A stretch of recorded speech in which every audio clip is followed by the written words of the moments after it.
Bonjour à tous, aujourd'hui je vais vous présenter une technique qui permet de descendre un grip en EVA sur un blanc caton sans le rimer. Donc la technique consiste à prendre un grip en EVA qui a un diamètre intérieur de 19 mm, un diamètre extérieur de 27 mm et pouvoir le descendre sur un blanc qui fait 24,5, donc l'équivalent d'un Blanco ou Giant 7 par exemple. Donc pour ce faire, on va avoir besoin d'un diluant cellulosique, de la colle époxy Tough Glue, qui est une colle à prise lente et très solide, et d'un grip en EVA noir Rod Builder Republic dans la gamme Exo.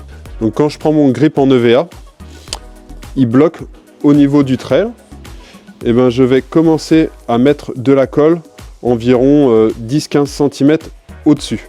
Donc je fais mon repère, parce qu'en fait pour que l'EVA glisse sur le blanc, il faut à la fois de la colle sur le blanc et du diluant cellulosique imprégné à l'intérieur de l'EVA. Donc je fais un mélange 50-50 avec la colle Tough Glue.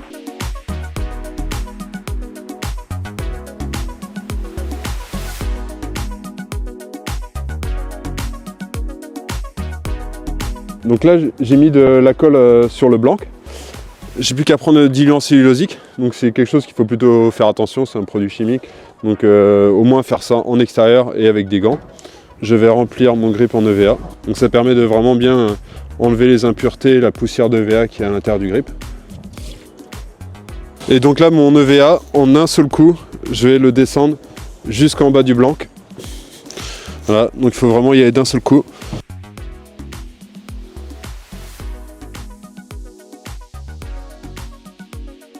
Voilà. Donc c'est normal, il y a un peu de colle au-dessus, parce qu'on avait mis au-delà du grip.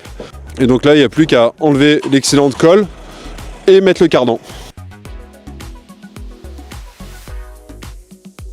Donc en faisant cette technique, le grip en EVA, il est quand même comprimé. Du coup, il réduit un petit peu en longueur. Donc on l'a fait une fois avant, il était passé de 35 cm à 33,5.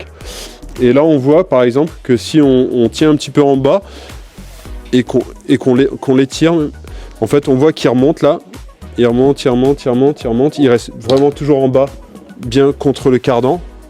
Donc là, le grip maintenant, il est passé de 42 cm à 40. Donc il s'est vraiment comprimé. On pourrait continuer à l'étirer un petit peu. Et l'autre mesure qui est importante aussi, donc c'est le grip qui faisait avant, il faisait 27 mm. Maintenant, il en fait 31,3. Et sur la partie avant, il en fait 27,8.